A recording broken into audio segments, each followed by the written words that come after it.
Winston Leonard Spencer Churchill was born on November 30th, 1874 at Blenheim Palace in Oxfordshire, England, a magnificent palace belonging to the family of the Duke of Marlborough.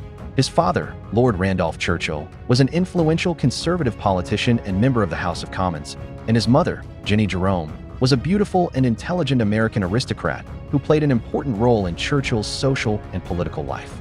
His childhood was marked by emotional turmoil.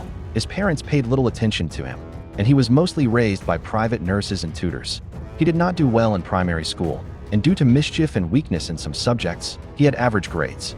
However, from that time on, his interest in military history, battles, and the fate of great empires blossomed. As a teenager, he entered Harrow School, but failed to enter his favorite military school on the first try, and after several attempts he finally entered the Royal Military Academy. After graduating, he joined the army as a cavalry officer and participated in adventures in India, Sudan, and Cuba. He was active in these missions not only as a soldier, but also as a war correspondent, sending reports to English newspapers. These reports were later turned into books that raised his name among the press and literary elite. In 1900, Churchill entered Parliament and began his political career. He initially joined the Conservative Party, but after a while, due to disagreements over trade policies, he switched to the Liberal Party.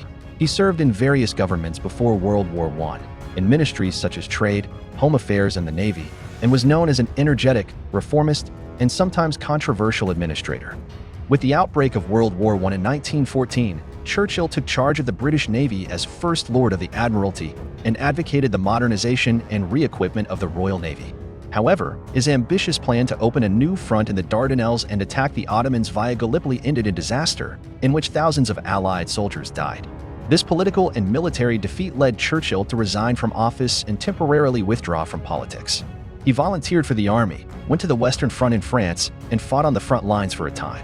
After the war, he returned to politics, serving in positions such as Secretary of State for War and Secretary of State for the Colonies.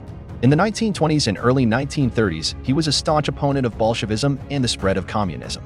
In the 1930s, when many British politicians were appeasing Nazi Germany, Churchill was one of the few who spoke out against fascism and the military ambitions of Adolf Hitler, but he was often ignored and even sidelined. With the outbreak of World War II in September 1939, Churchill was recalled to the cabinet as First Lord of the Admiralty. After initial setbacks and the resignation of Neville Chamberlain, he became Prime Minister in May 1940. As Europe fell to the Nazis one after another and German forces advanced to the borders of France and Belgium, Churchill kept the British people's spirits up with his epic speeches, such as Blood, Toil, Tears and Sweat, and We Shall Never Surrender. In difficult circumstances, he prevented the complete collapse of the British Army by supporting the evacuation of British troops from Dunkirk. Churchill played a key role in forging a strategic alliance with U.S. President Franklin Roosevelt and bolstering the home front with U.S. military and economic aid through the Lend-Lease program. He played a prominent role in shaping the political map of the post-war world at major international conferences such as Tehran, 1943, Yalta, 1945, and Potsdam. Churchill's leadership was also instrumental in key victories in North Africa, Italy, and ultimately the final defeat of the Nazis in Europe, although some viewed the ceding of Eastern Europe to the Soviets with skepticism. Despite these successes, Churchill's Conservative Party was defeated in the 1945 general election, and the Labour Party, led by Clement Attlee, came to power. After the war, Churchill opposed the growing influence of the Soviet Union, and in his famous Fulton speech, he coined the term Iron Curtain that ushered in the Cold War. He was deeply concerned about the threat of communism in Europe and the world, and called for a strong alliance between Western powers to confront the Soviets.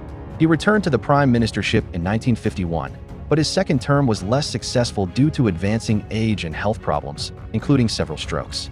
In 1953, he was knighted by Queen Elizabeth II, and that same year he was awarded the Nobel Prize in Literature for his historical writings, particularly the 6-volume series The Second World War.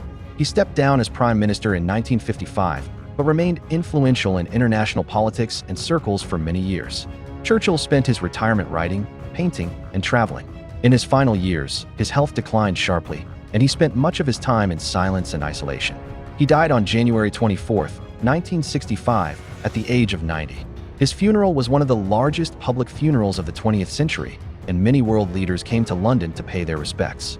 Churchill is still considered one of the defining figures in modern British and world history, a man who, through his determination and decisiveness in critical moments, transformed the fate of a nation.